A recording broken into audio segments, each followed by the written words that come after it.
Misalnya kita mempelajari tentang kisah jejak khilafah di Nusantara. Kita berjuang hari ini dakwah mengembalikan khilafah bukan karena khilafah pernah ada di Nusantara sehingga orang ingin mengulang kembali nampak tilas, bukan. Berjuangnya kita untuk mengembalikan khilafah karena ada ayat, karena ada hadis, karena ada ijma sahabat, bahkan adanya maqalah-maqalah ulama yang mewajibkan mengembalikan kehidupan Islam dengan thariqah tegak menegakkan kembali khilafah, bahkan sebagai tajul furud, mahkota atau puncaknya kewajiban. Nah, namun manakala kita mengambil pengalaman pelajaran dari jejak khilafah, itu akan memberikan pengalaman, memberikan motivasi. Wah, ternyata apa yang akan kita perjuangkan itu sesuatu yang dulu pernah ada, bahkan diperjuangkan oleh orang tua kita. Dengan segala pengalamannya itu akan menjadi motivasi, menjadi inspirasi gitu. Ya, akan memberikan pengalaman, memberikan pelajaran. Begitu. Maka mempelajari sejarah itu sangat penting. Sebagaimana pentingnya kita juga mempelajari ayat-ayat berkaitan tentang hukum. Ya, sekali lagi berbicara tentang hukum, mempelajari ayat atau hukum itu adalah berkaitan dengan panduan, ya. Apakah kita harus melakukan, harus atau tidak boleh, kan gitu, atau bisa milih gitu kan, itu dari hukum. Tetap pada saat kita melaksanakan hukum itu, insya Allah akan tergambar lebih mudah untuk melaksanakannya, lebih mudah untuk menjauhinya dengan segala antisipasi pengalaman dari fitrah sejarah. Maka sahabat rahimakumullah, kita harus dan penting sejarah.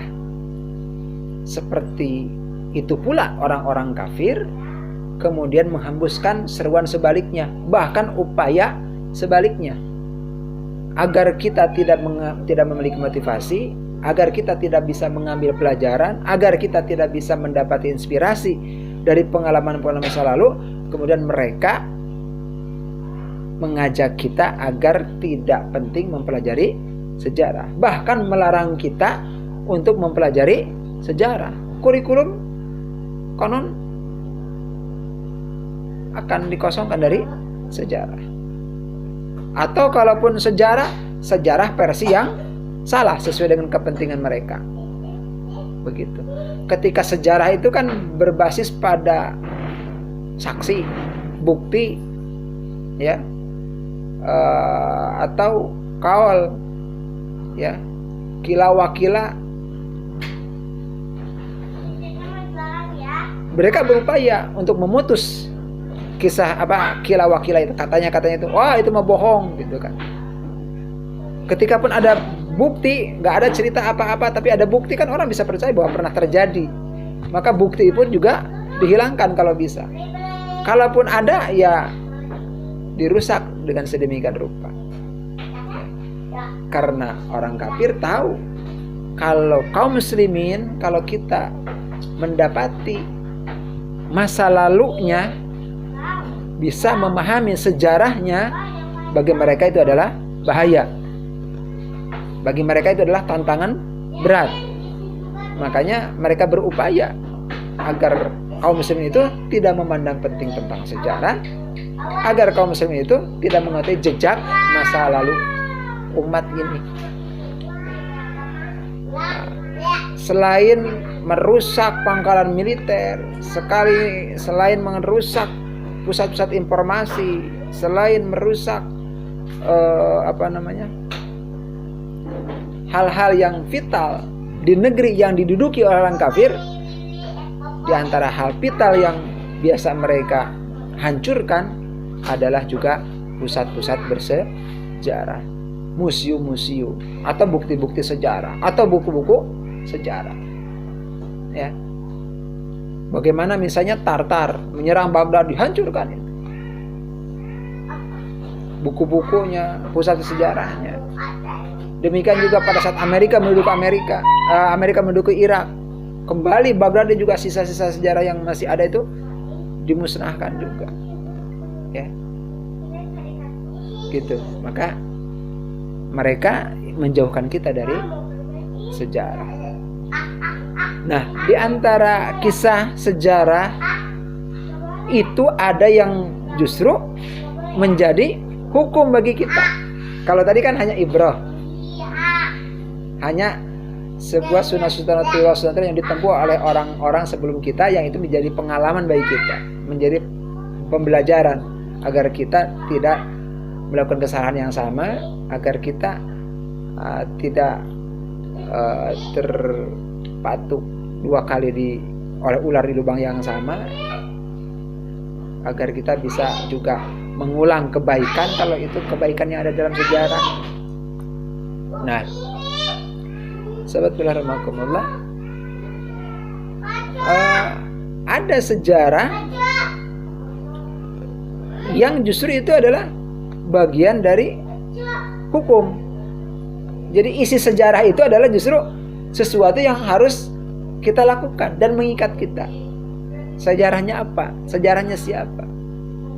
Sejarahnya seseorang yang dia menjadi dan harus menjadi teladan dan panduan hidup kita. Siapa? Bagi kita adalah tentu umat akhir zaman adalah Rasulullah Muhammad sallallahu alaihi wasallam. A'udzubillahi minasyaitonir rajim. Bismillahirrahmanirrahim. Laqad kana lakum fi Rasulillah uswatun hasanah. Pada diri Rasulullah itu ada uswah hasanah, ada contoh yang baik, ada teladan yang baik. Konteks contoh dan teladan yang baik itu bukan untuk sekedar pelajaran, itu mau untuk pendekatan, enggak. Tapi contoh yang harus diteladani, contoh yang harus dilakukan, bahkan harus mirip. Kecuali dalam masalah uslub dan wasilah aja. Maka kemudian para ulama dalam membahas tentang uswah hasanah ini juga mengkaitkan dengan ayat yang lain, wa ma atakumur rasulu fakhudhuhu wa ma nahakum anhu fantahu. Apa yang Rasul bawa atas kalian, fakhudhu maka ambil. Maksudnya apa yang diperintahkan, hukum-hukumnya taati, laksanakan. Wa ma nahakum anhu, dan apa-apa yang Rasulullah larang kepada kalian. Sebaliknya, kalau tadi datang perintah maka taati, ambil. Kalau itu adalah justru ada pada dari Rasulullah itu ada larangan, fangtahu maka jauhi, hindari. Wa ma atakumur rasulu fakhudhuhu wa ma nahakum anhu fangtahu.